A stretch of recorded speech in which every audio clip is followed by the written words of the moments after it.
Bogura city কর্পোরেশনের দাবিটি দীর্ঘদিনের ছিল। ২০ বছর এটি বগুড়ার একটি রাজনৈতিক দলের প্রধানের বাড়ি হবার কারণে এটি হয়নি। ২০ বছর পর বগুড়ার মানুষের দাবি অনুযায়ী মাননীয় প্রধানমন্ত্রী তার নির্বাচনী প্রতিশ্রুতিতে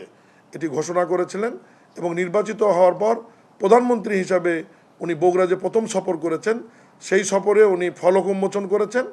এবং আজকে প্রশাসক নিয়োগের মাধ্যমে বগুড়া সিটি কর্পোরেশন আনুষ্ঠানিক রূপ পেল এবং এই প্রশাসকের হাত ধরেই আগামীকাল থেকেই বগুড়া সিটি কর্পোরেশনের পৌরসভা বিলুপ্ত হয়ে বগুড়া সিটি কর্পোরেশন রূপে আর কার্যক্রম শুরু হবে আগামীকাল থেকে। স্বাভাবিক কারণে পৌরসভা থেকে একটি শহর যখন সিটি কর্পোরেশনে রূপান্তরিত হয় সেখানে নাগরিক সেবা অবশ্যই বৃদ্ধি পাবে, সেখানে বরাদ্দ বেশি পাবে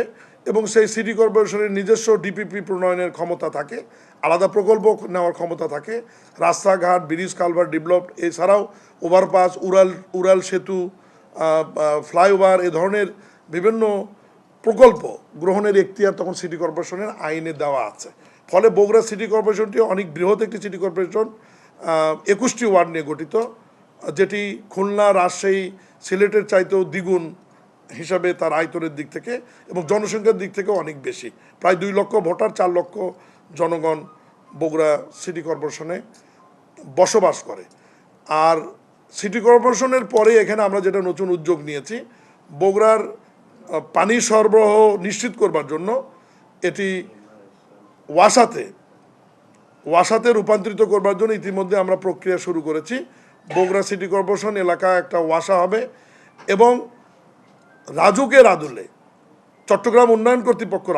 আদলে বগুড়াও একটি আমরা বগুড়া উন্নয়ন কর্তৃপক্ষের প্রস্তাবনা, ডিও লেটার বা মাননীয় প্রধানমন্ত্রীর অভিপ্রায় অনুযায়ী গণপূর্ত মন্ত্রণালয়ে আমরা জানিয়েছি বগুড়া সিটি কর্পোরেশন এলাকাকে আমরা বগুড়া উন্নয়ন কর্তৃপক্ষের আওতায় নিয়ে আসছি, যেটা সংক্ষেপে নাম হবে বগুড়া উন্নয়ন কর্তৃপক্ষ। এই সিটি কর্পোরেশন হবার কারণে তাহলে এই সুবিধাগুলি আমরা ওখানে পাচ্ছি ওয়াসার অধীনে, এরপরে বগুড়া উন্নয়ন কর্তৃপক্ষ হবে। সিটি কর্পোরেশন তো নিজস্ব তার আইন কাঠামোর মধ্যে থেকে ব্যাপক উন্নয়ন করতে পারবে এবং চতুর্থত, যেহেতু বগুড়া বিভাগীয় শহর না, এখানে বগুড়ার মানুষের একটি দাবি রয়েছে, সেটি হচ্ছে যে বগুড়া শহরটা, সিটি কর্পোরেশন এলাকাটা যেহেতু আগে থেকেই এখানে 5টি থানা দ্বারা বিভক্ত, এটি ভবিষ্যতে একটি মেট্রোপলিটন পুলিশের সিটি হওয়ার একটি সম্ভাবনা রয়েছে। আর নির্বাচনের প্রশ্ন যেটা আপনি করেছেন, ইতিমধ্যেই গত